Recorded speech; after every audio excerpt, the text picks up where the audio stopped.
High, good evening. সবাই কেমন আছো? আশা করি তোমরা খুব ভালো আছো আর আমিও খুব ভালো আছি। টিএসটি দত্তা ফ্যামিলির সবাইকে স্বাগত। আর অনেক দিনের পর ভিডিও দিচ্ছি আজকে। অনেকদিন লং ভিডিও দেওয়া হয়নি। অনেক দিন বলতে অনেক দিনই হলো, পুরো ঠান্ডাকাল কেটে গেল, 6 মাস হয়ে গেছে। আর আজকে হঠাৎ খাওয়া দাওয়া করে ঘুমাচ্ছিলাম, তারপর দেখতে এই যে বৃষ্টি চলে এসছে। দেখো, চলো সবাই বৃষ্টিতে একটু মজা করি। আমার ছেলে মেয়ে দেখুন, আমি শুয়েছিলাম এসে দেখছি যে মানে ঘরতে ঘর ভাড়ায় থাকি, তো নালিটা ভিজে যায় টপ করেই। তার জন্য যে ঘরে জল ভিজে যায় বলে জল বার করছে। তারপর দেখো আমিও একটু চলে এলাম বৃষ্টির মধ্যে, যে বরফ পড়ছিল, একটু বরফও হাতে নিয়ে নিলাম। আর এখানে সব বাচ্চাগুলো জল হাঁটছে, আর আমার মেয়ে তো উসফুস করছে, দেখে তোমরা বুঝতেই পারছো। এই দেখো জলে হাত দিচ্ছে আর ভিতরে ঢুকছে। আমি তাই ঝাঁই দেখাচ্ছিলাম, দিয়ে আবার এই দেখো গামলা নিয়ে জল নিয়ে ঢুকেছে। বাচ্চাদের তো জলে নামতে মানে কি বলবো, মনটা খুবই করছে। আর আমি বারণ করছিলাম। আমি যে এখানে ভিডিও মানে রিলস বানাচ্ছিলাম, একটু রিলস বানিয়ে ফেললাম। বেশ বৃষ্টি হচ্ছিল, বৃষ্টির মধ্যে অনেকদিন মন করছিলাম বৃষ্টির মধ্যে রিলস বানাবো, আর আজকে অলরেডি বানিয়েই ফেললাম। জানিনি কেমন হয়েছে, চেক করব। তোমরাও দেখতে গেলে চলে যাও শর্টে, যে জলদি দেখে নাও কেমন হয়েছে। আর এখানে যে তারপরে চলে এলাম। আজকে মানে খুবই বৃষ্টিটা হলো আর বরফও খুব হলো। আর ভাবছিলাম একটু ব্লগ শেয়ার করবো, তার জন্য তোমার সাথে ছোট্ট করে একটু ব্লগ শেয়ার করে এই যে স্নান টান করে চলে এলাম পুরো অবেলায়। এখন ভিজে গেছি, এখন বাজছে কথা 4:30 বাজছে। আর 4:30টার সময় ভিজে গেছি, জানি না জ্বর হবে না সর্দি হবে, ওইটা তো মনে করিনি। এখন মজা করার ছিল, মজাও করে নিলাম, রিলও বানিয়ে ফেললাম। আর এখন এবার বানাতে হবে মানে রাত্রের খাবার। আর এখন দেখো বৃষ্টিটা হওয়ার পর কি সুন্দর রোদ বেরিয়ে গেছে, ওইটাই তোমাদেরকে দেখাচ্ছি। যে দেখো বৃষ্টি হওয়ার সাথে সাথে কি সুন্দর ওয়েদারটা, আর এখানে রোদও বেরিয়েছে, বেশ ভালো লাগছে। বিকাল টাইমটা এই সময় ঘুরতে যেতে আমাকে তো খুবই ভালো লাগে, বৃষ্টি হওয়ার পর যদি রোদ বেরিয়ে যায়।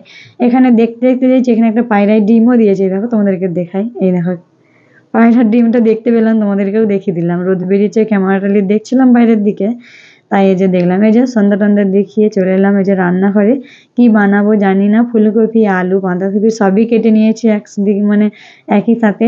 আর এখানে যে দেখে তোমরা বুঝতেই পেরে গেছো আশা করি কি রান্না করব। সব কিছু দিয়ে এই যে ডাল চাল ধুয়ে রেখেছি, নিরামিষই করবো যেহেতু আজকে শনিবার। তেল দিয়ে দিলাম, জিরে দিয়ে দিলাম, আর আদাগুলো ছিঁচে দেবো না, কুচি কুচি করে দিলে বেশ টেস্টি হয়, খিচুড়ি ভালো লাগে।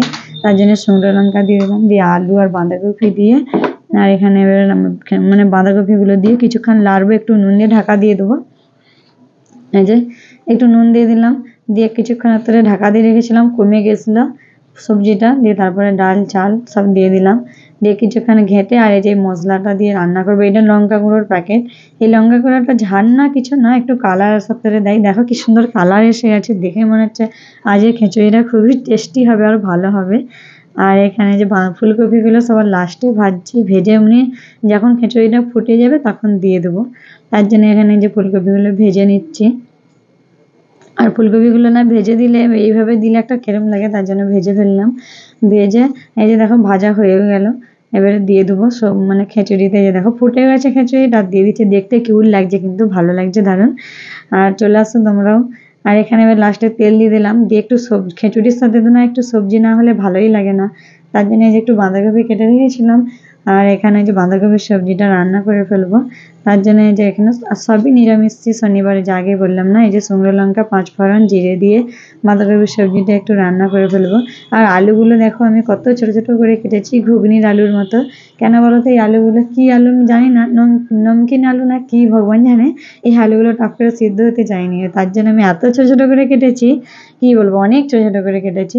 এই যে সব রকম মশলা দিয়ে দিলাম, মশলার মধ্যে লঙ্কা গুঁড়ো, হলদি গুঁড়ো, ধনে গুঁড়ো, টমাটো, নুন দিয়ে ঢাকা দিয়ে একটুক্ষণ নেড়ে ফেলবো। মানে নাড়ার পর তারপরে এটা ঢাকা দিয়ে রেখে দেবো কিছুক্ষণের ভিতরে। এই যে তারপর টমাটোটা মানে নরম হয়ে যাবে। তবু অনেকক্ষণ ধরে ঘাঁটতে থাকি, হালিশনিটা মরে যাবে আর ভালো লাগবে। আর এই যে দেখো ঢাকা দিয়ে দিলাম, কি সুন্দর লাগছে কালারটা আরও বাঁধাকপির সবজিরও। আর আজকে বাঁধাকপির সবজিটা আমার মনে হচ্ছে আজকে খিচুড়ি আর বাঁধাকপির সবজি মানে দারুণই হবে খেতে। আর চলো এই যে গরম জল দিয়ে দিলাম, গরম জল ফোটাতে দিলাম, দিয়ে দিলাম।